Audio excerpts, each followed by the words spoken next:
computer. Hi, welcome to the Yoga for the Creative Soul gathering for this week as we carry forth through chapter 5, doing part 2 of a side-by-side comparison of the naysayer, the face of the naysayer, and the creative self.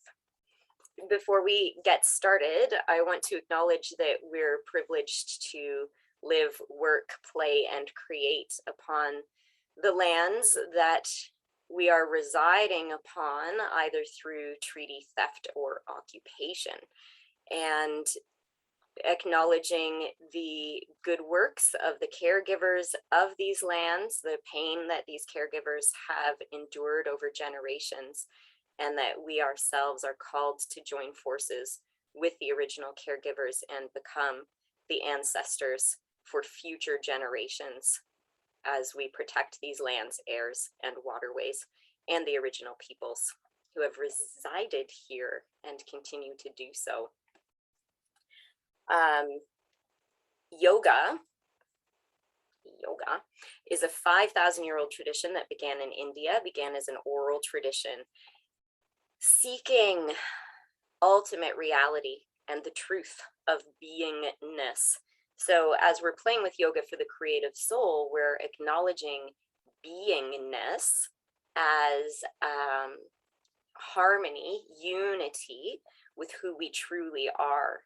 And through that unity, unifying ourselves with collective consciousness and ultimate consciousness and reality also. So the creative self, all of us were created, we are of creation, and we are therefore creative. But how that creativity shows up, that's a really personal, individualized thing. And in a spiritual journey, there are always obstacles to these creative selves. There are obstacles to basking in the we that we are. So this true self, this creative self, we align with more and more as we remove the obstacles. And this chapter 5 of Yoga for the Creative Soul is talking about the obstacle of fear, fear of death, fear of change, the death of the familiar. And parts of us will fight, claw, tooth, to not have to change because of how, on some level, change is an experience of death. So last week, what we did in part 1 of this activity on page 78 is that we did a little journey inwards and kind of listened to the voice of the inner critic, the naysaying voices, the voices of doubt. You know, fear is riddled with doubt, and the doubt can paralyze us and make us feel very threatened and stop us from really living into the person we truly are, or expressing in the ways we want to express, whether that's expressing through cooking and eating creative meals, in humming while we're in the kitchen, or in creating or performing expressive works. So that voice of like, oh, you're not good enough and you're never going to do it, and why are you even trying, and you're just going to ruin everything, and this is a waste of time. I guess those are some of the examples of what my voice says in my head. Those are some of the nays that come from the fearful place within me, and you're probably quite familiar as you carry forth in your mindfulness journey, quite familiar of the voice that shouts you down as well, or plants seeds of doubt within you. So if you missed last week, you can head on over to the Facebook group Yoga for the Creative Soul and just click on the video and watch part 1 first, or maybe right now, really quick, draw that mask, draw a representation of the face of that naysayer, or one of those naysayers, or a composite character of all of those naysayers. We experience this differently. There's no right or wrong way, of course, to experience it. Just externalizing that internal presence, voice, vibe, doubt. And what we're proceeding with today in this side-by-side comparison is just kind of harmonizing this relationship a little bit. All of those voices within us are relating voices. And, you know, we'll talk about this a lot in psychotherapy and do a lot of work on this in our trauma recovery journeys. There's a whole big spiel I could give about this, which I'll spare you right now. But if you want to know more and the science behind it, the trauma aware training on October 2nd and 3rd will really get into this. But there's a neurobiology of trauma, the way it affects the central nervous system, the autonomic nervous system, the size and shape of the brain. It's a neurobiology of dissociation, splitting ourselves, which this naysayer is a bit of that split, right? And then attunement, mindfulness, safety, and being able to respond to ourselves from that higher self, from that truer self, or what the yogis might call Vijnanamaya Kosha, the wisdom aspect of our being, that objective witness, which we've talked about so much here. The more we can bring online that settled aspect of ourselves, the less we are living in our triggers. And this neurobiologically, again, serves to resolve the trauma. That's kind of exciting, huh? So am I saying that our self-doubt and our limits on our creative expression is a trauma response? I'm kind of saying that. I am kind of saying that. And however we define trauma, again, we're back outside of our scope for today. But it's worth acknowledging how we work as humans, right? So if those of you are trying to sneak in a mask of the naysayer, I hope that the discussion today has given you a chance to do that, and we'll carry forth with the activity. So I encourage you, in whatever way, in whatever position feels right and comfortable for you, to just lead your own body through the 5 directions of the spine, feeling a way of elongating the spine right up through the top and way down through the bottom. This can be a simple first thing in the morning kind of wake up stretch. It is sometimes enough just to adjust your posture, just grow taller and appreciate that. Yes, imagining the space between the vertebrae, breathing vitality into the spaces between the spine bones, upward reaching. And the other positions, back bending, opening through the front of the body, imagining those vertebrae opening. If you're on the floor, maybe this is a cobra pose. If you're seated or standing, maybe just one of those upward facing cow kind of shapes, arching open, but imagining the evenness of the arch as you go into that back bend. And straightening it all back up, and from the neutral position of the spine, remembering to give yourself some side bends, that lateral motion, left side, right side, that we're really lacking in everyday life, right? And the trick of the side bend is to keep the twist out of it. So if you can maybe imagine yourself held between panes of a glass is a cue you often hear. I sometimes say, imagine your shoulder blades held against a wall behind you as you go laterally, and the twist, when we invite the twist, starting from center and revolving that spine in both directions. You feel like settling in a stretch today, you go ahead and settle. You'd rather keep it dynamic and flow with your breath. Trust what your body is asking for on any given day. There is wisdom in your tissues. The body's always communicating with us, and you can trust that somatic sense. Some people want to check, like, is that my intuition? Is that my fear? Is that what's true? Is that what I'm afraid is true? One of the ways to truth check yourself within your body is just to note, like, is this quieter or is this louder? And ironically, or almost frustratingly, sometimes the intuitive voice does tend to be the quieter voice. If something's shouting at us, it's probably shouting from that place of autonomic arousal, right? It's a little bit jacked. But the truth is a settled thing. It's a settled thing. And the more you're mindful and curious about, where's this really coming from?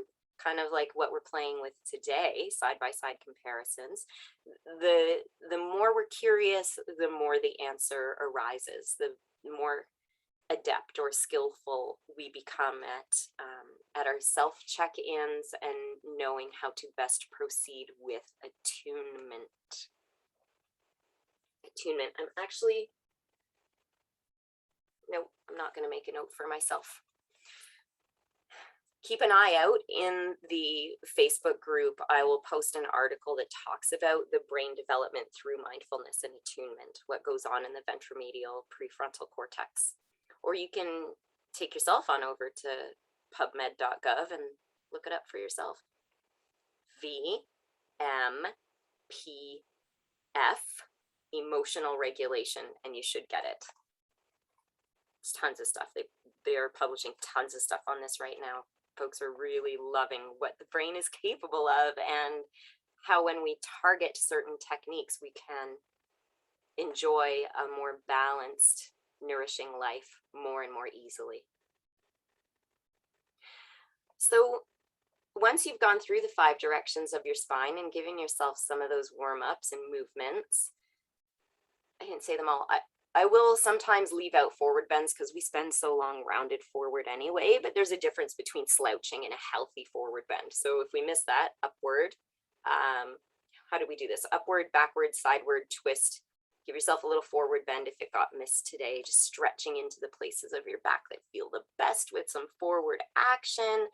And then settle into your breath, into a posture that you know you can comfortably hold for a little while, as we're going to transition from a breathing practice into a visualization practice. But we're beginning by acknowledging the comfort in the body, the after effects of those movements. Relaxing the face and turning up the corners of the mouth slightly. Clearing the brow, softening the jaw. Relaxing the throat. Erect, dignified through the spine.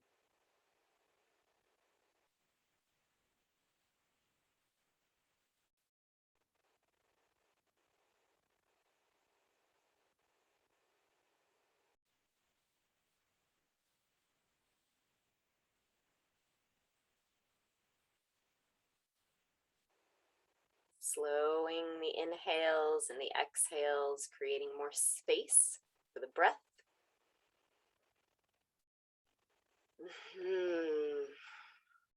Luxuriate in this time that you have to breathe in and breathe out.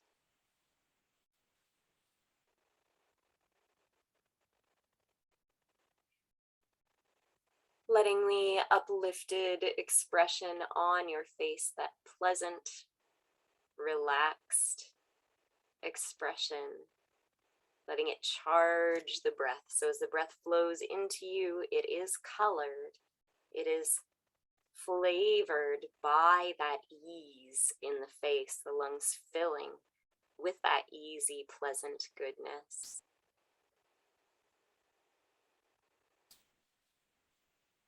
And traveling out to every cell.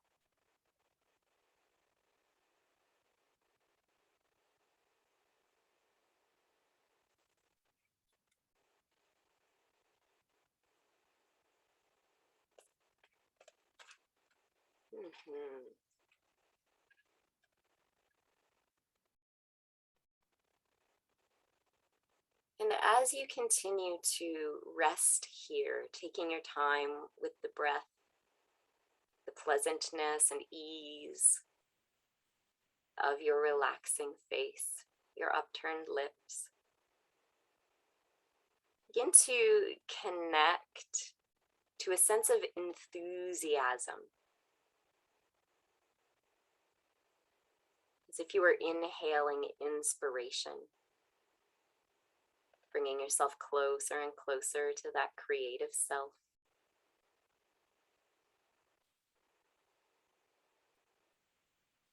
Perhaps even invoking that sense that comes when a new idea strikes you.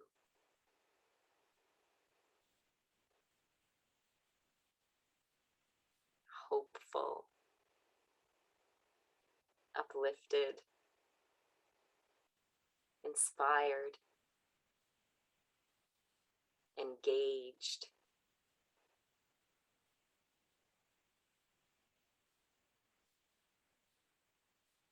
Just allowing the presence of ideas or colors, shapes, sounds, or movements, aromas and flavors fill your consciousness.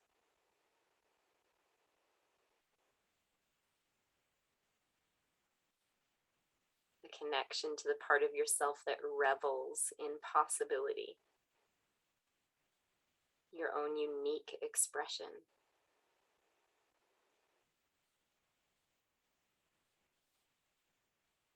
Notice what happens in the flow of breath as you come closer to inspiration. What is the felt sense in your body?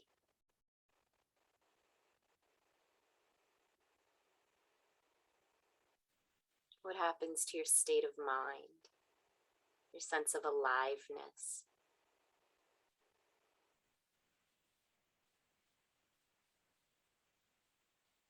And give yourself a few more breaths to bask in that goodness.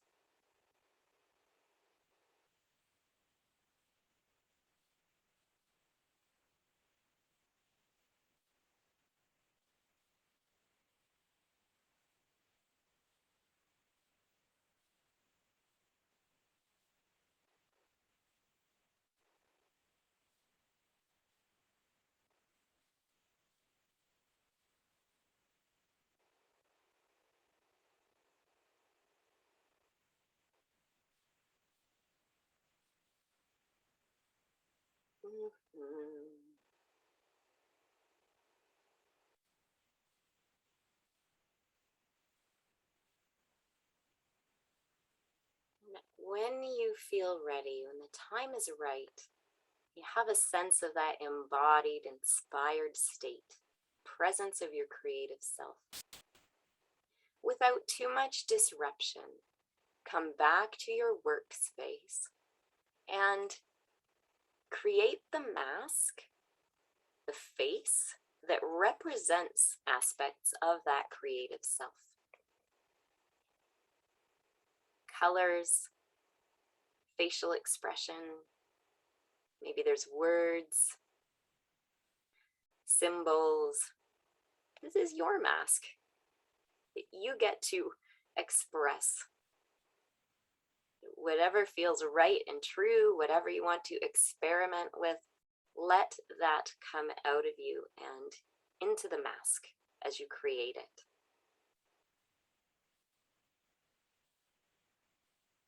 Be as colorful, as playful, as strange or unlikely as you want to be. This is all yours. And if you are watching the recording, just give it a pause now so you can have as much time as you want to create this mask, this face, or whatever that goes along with that creative self.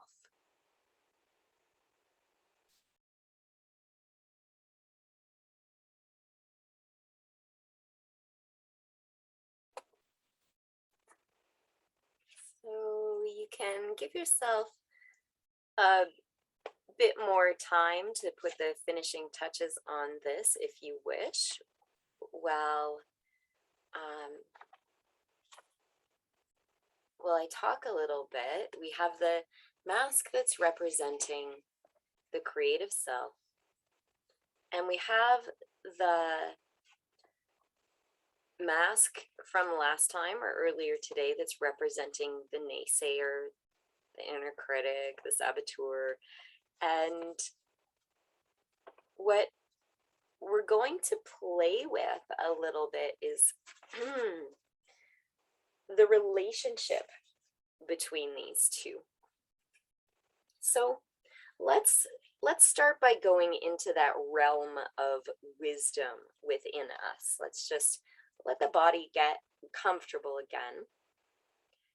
And back into your breath. The more you practice visualization, the more you practice these intentional inner journeys, whether that is simply to experience relaxation, whether that is to solve some mysteries, you get answers about things in your life, whether it is to tap into inspiration and creativity so you can proceed with a project. The more we practice going in there, the more that pathway is cleared, connects, so that we can get there really quickly. So there you are, in that place of imagination, an uplifted expression on the face, clear brow, soft eyes, upturned lips. Imagining some of what you were just expressing, creating the mask of the creative self, and feeling that presence in your body again. Light, inspired, energized, alive. Whatever qualities, feelings, somatic sense goes along with all of that. And as you remain aware of that somatic sense, notice what begins to shift. What is the same, what is different, as you allow the naysayer to come back into this realm. Noticing its comments, the feelings that it brings. Doubt, paralysis, heaviness, uncertainty. I'm not sure what that will be for you, but notice when that critical saboteur comes in, what happens to your breath? What happens to your body?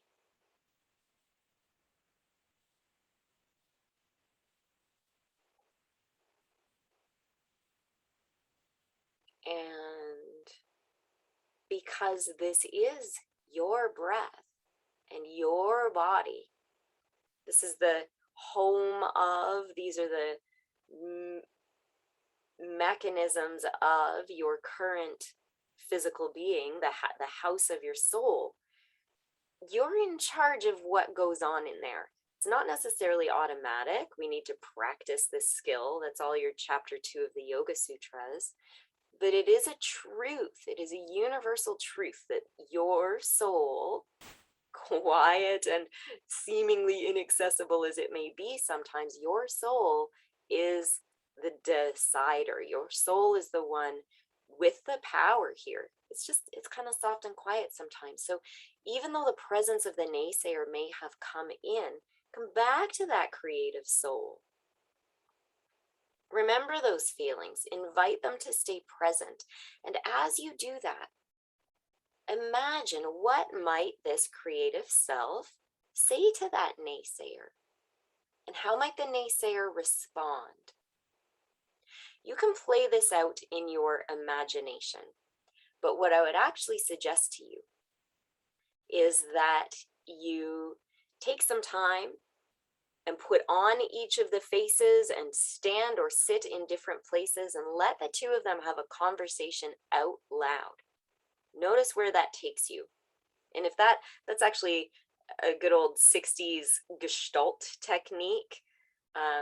If you know Fritz Perls, bless him, we still use some of his tools in our psychotherapy sessions. Now I am aware is another one of his tools, but from this awareness, from this acceptance of these different states and beingnesses and beliefs within us, you can wear the mask and switch from place to place and let them have a conversation, or you can do it like a puppet show. Or if you'd rather, set those masks in front of you and write a little scene, write a dialogue as a script or as a novelette. Compose somehow, express somehow the way these two relate to each other. And again, I'll give you a bit of time to play with this. Verbally, puppet show, written work, or some other form that makes sense for you to express into the world using these masks as part of the clarity and inspiration of discerning between the creative self and that naysayer. Play on, and if it helps you with your device, you can video yourself, your psychodrama, your puppet show, so that you have it to look upon, the same way a writer or someone who's doing this as a comic strip will also have a final thing that they can look back upon. If that helps you, please do in whatever way makes sense. Let yourself go through the process in the way that works best for you.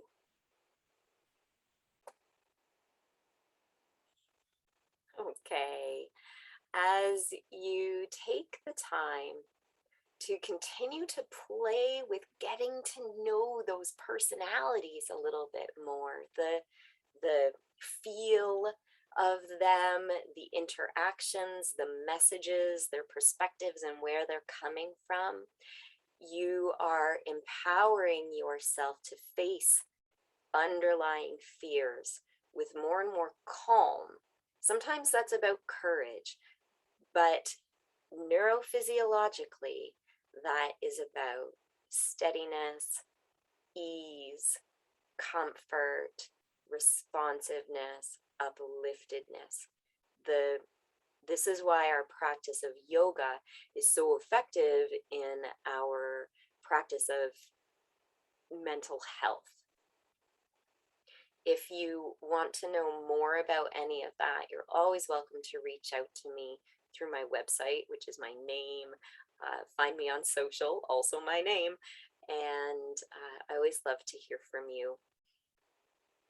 Over the next week, I really strongly encourage you to keep playing with this. Use the masks, recreate the masks, keep the awareness, have the conversations, and we're going to build on what to do and how we're facing our fears with calm, acceptance, love, as we carry forth in this journey of being more of who we truly are.